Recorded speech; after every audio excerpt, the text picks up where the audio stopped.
Hi, everyone. I'm Sunny. I'm Rachel. And I'm Rox. And this is Literature on the Rocks. Book Club. Book Club. I was going to say, we're not in our normal location, so it sounds a little different. We're not going to tell you where we are right now. It looks different, but that's all you get to know. Listen to next week to find out why. I'm excited because last week we opened up some Dungeon Crawler Carl mystery things, and this week we have more. Yeah. I actually have 3 each for each of you. Ooh. 3 for each of us. Go. 1, 2, 3. And 3. All right. Okay, go ahead, Rox. Oh, me first? Yeah. I got... What'd you get? Oh, it's Prepotente. You got Prepotente. You haven't met I haven't met Prepotente yet. Is he a goat? He is. Ooh. Yes. Okay. He's actually go. Okay, go, Rachel. I got a baby Carl. A baby Carl? Well, he's the same Carl. He's regular Carl, but he's Oh. swooshy. Okay. I got, what's her name? Katya. Katya. I'm glad we got some different ones. Yes. Cute. Are we going to open all 3? Hell yeah. Okay. Oh, are we doing it? Okay. Yeah. Let's grab another. Grab your second choice. Just throw it on the ground. Go ahead. Go ahead. Oh! Ooh, it's a little butterfly. Amani. Let me see it. I got Mongo! Oh. All right. All right, here we go. Katya! Woo! All right, last ones. Okay. Okay, Rachel, go. Okay. Another Carl. Oh. I got another Amani. All right, here we go. Another of the Prepotente! So I feel like we should be trading a little bit Who here. did you get? Yay! Who was it? Did you guys get first? Last week I I got Mordecai. Oh, yeah, that's right. And I got Carl. Cute. These are cute. I'm going to add them to my work Super backpack. cute. Thank you, Sunny. Thank you. Yay. So go to your I local was hoping Target. that one of us got donut, but that's okay. Oh, I know. Well, we are book clubbing Invisible Life of Addie LaRue by V.E. Schwab. And so if you're just joining us for our first book club, we do the first 4 questions are always the same, and then the last few are specific to the book. So our first question is first impressions. What were your initial thoughts when you started reading Invisible Life of Addie LaRue? Did the book meet your expectations or surprise you? And I wrote, I had this on my TBR for a very long time. It was one that so many people had talked about. I always try to temper my expectations when starting a popular book. I think this book met my expectations, though. It didn't blow me away, but I did think it was a good book. I was excited for this book. And as we talked about last week, the good parts were phenomenal, but there were many lulls, and I had hoped the slow parts were shorter and fewer. We forgot to tell everyone what our ratings were last week. Oh, shitty ditties. I have them open right here. Me too. Itty bitty shitty ditties. So last week we all rated it a 2. Yes. We were 2s across the board. So my first impression was that I knew it had like a good following, and it made me nervous because a lot of the times when we read those, I'm super disappointed. But what surprised me was that it wasn't really like super fantasy like some of the other ones. And it felt more like a story about other things outside of like magic and dragons, right? Although it was slower and more reflective than I anticipated, but once I kind of settled into the pace, it was actually not that bad. I do agree that sometimes these books that are like TikTok famous, some of them I think worth the hype, some of them definitely not. Yes. Okay. Unresolved questions. Were there any plot points or character arcs that you felt were left unresolved or could have been explored further? I feel like the story buttoned up the parts it needed to. I wanted to know about how Addie's actions affected those in the world around her. I think Luke made a point of it when she was in the noble's house and she was eating their chocolates when they had gone away for a week or the summer or whatever it was. And he was like, what do you think is going to happen to them when the nobles come back and see that their things have been touched and their expensive chocolate is gone? So I would want to know how she impacted the people around her without even thinking about it. The theft of things that happened I'm sure there was people that paid the price for what she was doing. I'm sure she had negative impacts on other people. She didn't just make her mark on the world with art. Yeah. Yeah, it doesn't always work out that way. There's got to be consequences, right? She affected people around her, but she didn't. They didn't really talk about the consequences of what she did. No. Okay, I wrote, I think I'd like to know if Henry's life changed after he got to live. By that, I mean he was no longer tied to Luke's deal. So did people still see someone they loved when they looked at him? Did his friendships change? Did Robbie lose his obsession with him? All the things after Henry's curse was over and Addie saved him from death. How was his life from then on? He was obviously a published author, but he didn't even really put his name on the book. So, like, I'm sure his life was changed. Did he care that people weren't looking at him with love in their eyes? I don't know. Yeah, that's Literally a the good exact same thing I said. I think I just wanted more time with him, like a little bit more of understanding the aftermath, right? Like we just got like a small glimpse of it. So just to have a little more detail about what that looked like afterwards, I think would have been really interesting. So literally I pretty much said the same thing. So okay, so alternate ending. If you can change one thing about the ending, what would it be and why? I don't know that I would completely change the ending, but I would have loved a little more certainty. Like part of me appreciates the ambiguity because it fits the theme of the book. But another part of me wanted just a little more reassurance about Addie's future. You kind of just get that she's now stuck in this new deal, right? And this stubbornness about how, well, I'm just going to make him want to leave me. But you don't really know exactly if that's how it goes. So after spending centuries fighting to be seen, I think I just wanted her life to have a little bit more payoff.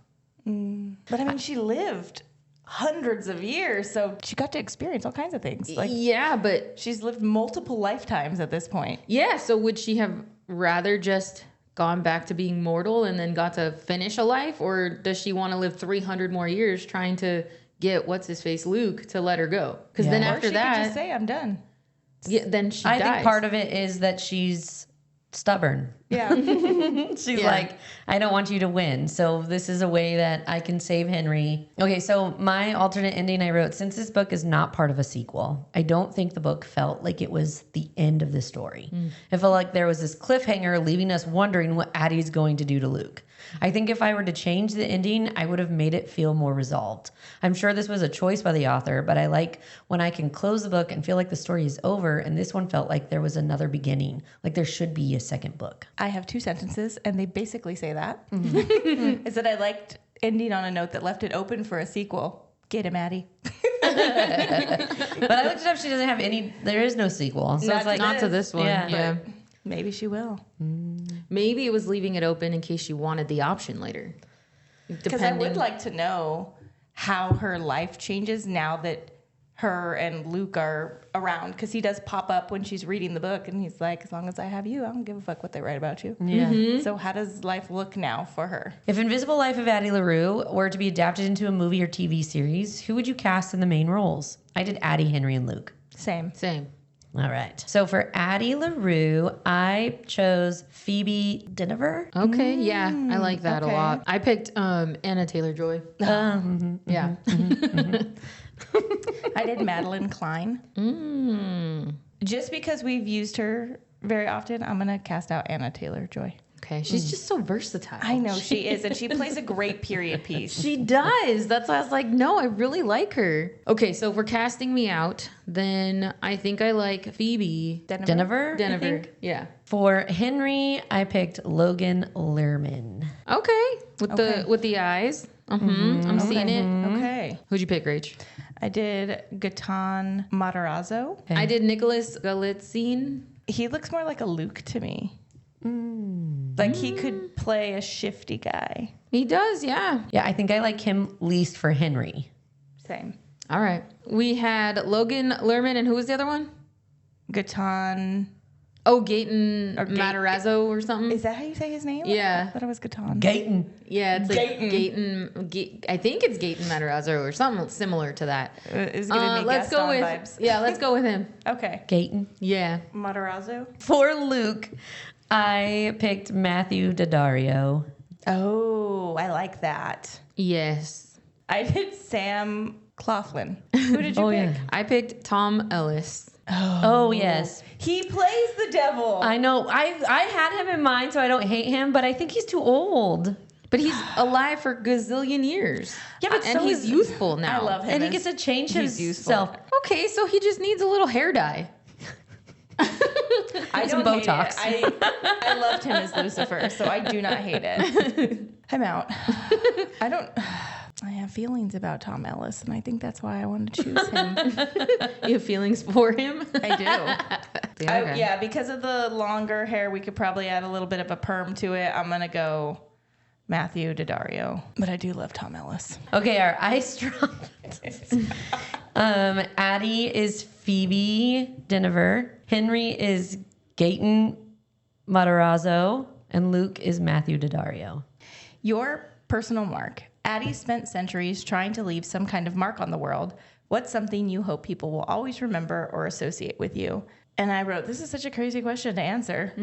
What legacy are you going to leave, Rachel? Yeah, and I think it would be twofold. I have people who know me from work, and I would hope to be remembered as someone that helped and developed people. Now, outside of work, I don't know what my legacy would be. I think maybe it's that when I do love people, I love them hard and I go out of my way for them. But I don't know how to answer this question. It threw me. I spent 2 days looking at it. So I actually think about this a lot. Like what would be said in my obituary or at a memorial. I don't know for sure, but I hope that I would be at least remembered as kind, willing to go out of my way to help others and lift others up. There's a lot I'd like to be remembered for, but I think helping others would be something I'd want to go on past my own life and remembered for longer than others. That's beautiful. I hope people remember that I cared, whether it was my family, my friends, the people I worked with, or just that I hope they felt seen and supported. At the end of the day, accomplishments and all of that come and go, but how I make people feel is what I tend to try to remember. And I do that. I try to remember it in my personal life. I think about it all the time at work because I'm the one person that typically makes people feel bad. Because I'm the department that I'm in. Nobody wants to come talk to me. So at the end of the day, I want people to know that I genuinely cared. Whether they felt that way is a different story, but I hope that that's what they remembered. Yeah, I think a lot about my mom actually in this moment, because I think when I think about my mom and the people's lives that she's a part of, she does a lot for other people. Sometimes I think probably too much, but and gives a lot up of herself to do that. But I hope my kid has a similar understanding of me, that I would drop anything for him or for the ones that I loved and cared about. And yeah, so I agree. I think that's why I think I choose, like, I want to be known as kind and helping others is because of the example my own mom has done. Like there's no questions asked that if my mom can, she will, you know, and I hope that my son feels that as he grows up too. Well, having known you for half my life, you already kind of do that. Well, now you're going to make me cry. You do. You are that person. You are. Like, me and my husband have talked about it many times about, like, if you could give the shirt off your back, you would. Yeah. I mean, I don't like being naked, but yeah. But you would be naked for me. I would be naked for you. Actually, so would Rachel, I think. I You would. absolutely would. Yeah. So, I am a naked person, so. but you also love to She be loves to be naked. naked. Don't give her a chance. Yeah.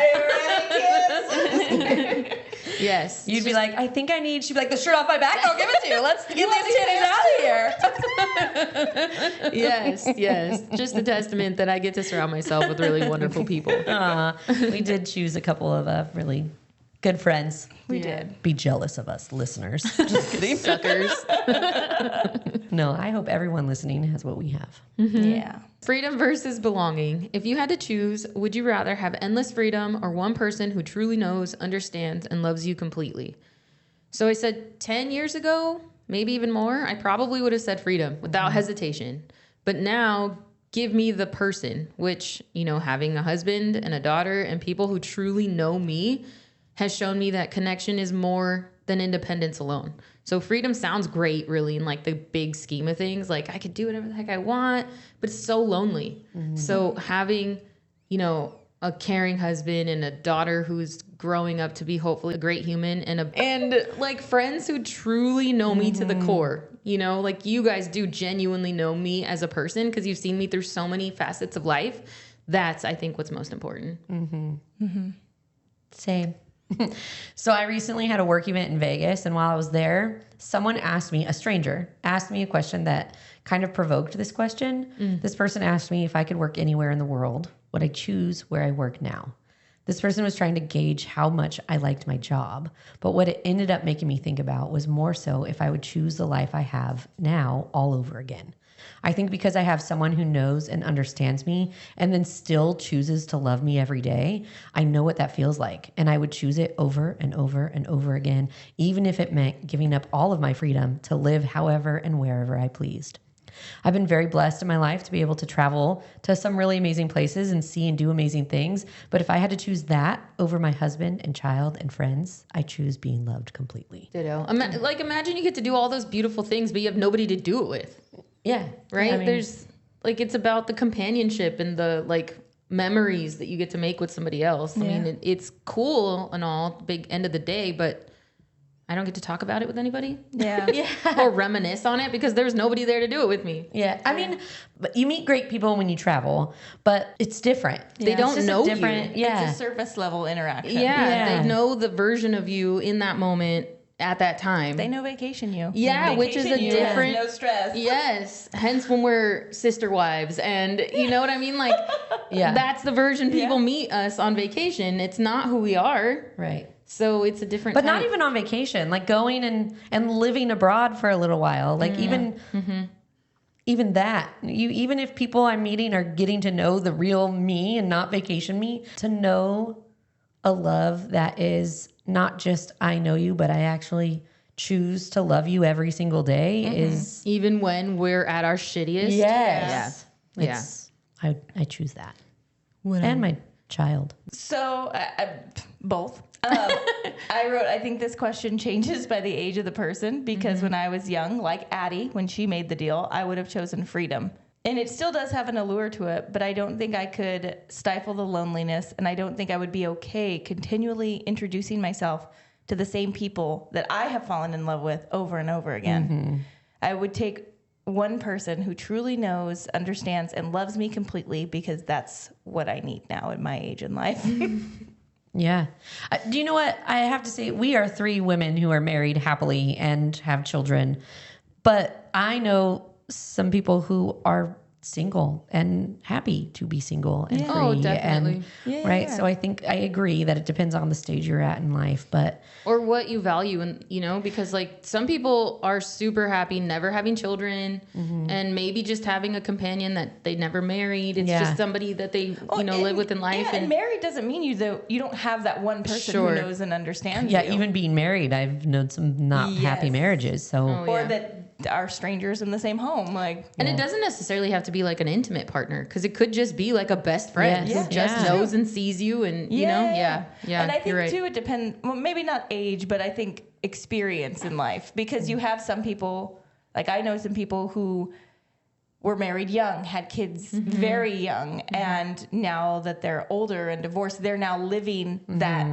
The youth that they didn't get to have in their 20s, they're living it now in their 40s. Yeah. So they would choose the freedom. Yeah. because Oh, totally. they've had the They experience. didn't have it. Yes. So I guess it depends, not necessarily age, but the season you are in your life. yeah, for sure. Yeah. For sure. Ultimate question. Throughout the book, Addie and Luke are constantly playing a game of patience, power, and persistence, each waiting for the other to finally give in first. In the end, who do you think actually won the game? I wrote, this sort of goes back to my alternate ending answer. I don't think the story or game is over yet. Addie has not had to give up her soul, but she did kind of have to give up her freedom to Luke. Actually, doesn't that mean her curse should be broken too? If Luke isn't holding up his end of the deal, Addie being free, then shouldn't the deal be off? Addie should be seen and remembered now, right?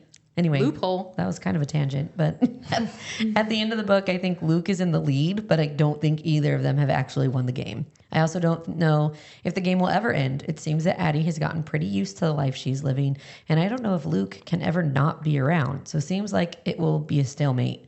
I'd like to see how Addie handles the next chapter of her life with Luke, though. Longest game of chess ever. Yeah, right? Infinite chess. Yeah. I said, so I don't think either of them won completely, but Luke never truly broke Addie. So for 300 years, she refused to become who he wanted her to be. And there's something incredibly powerful about that. Yeah. But Addie didn't exactly win either because she still had to sacrifice something in the end, right? So to me, the victory is that Addie never stopped fighting for herself. Luke had a power over her circumstances, but he never had complete power over who she was. Yeah. And if anyone won, I think it was Addie's stubborn refusal to give up on herself. Yeah. Yeah.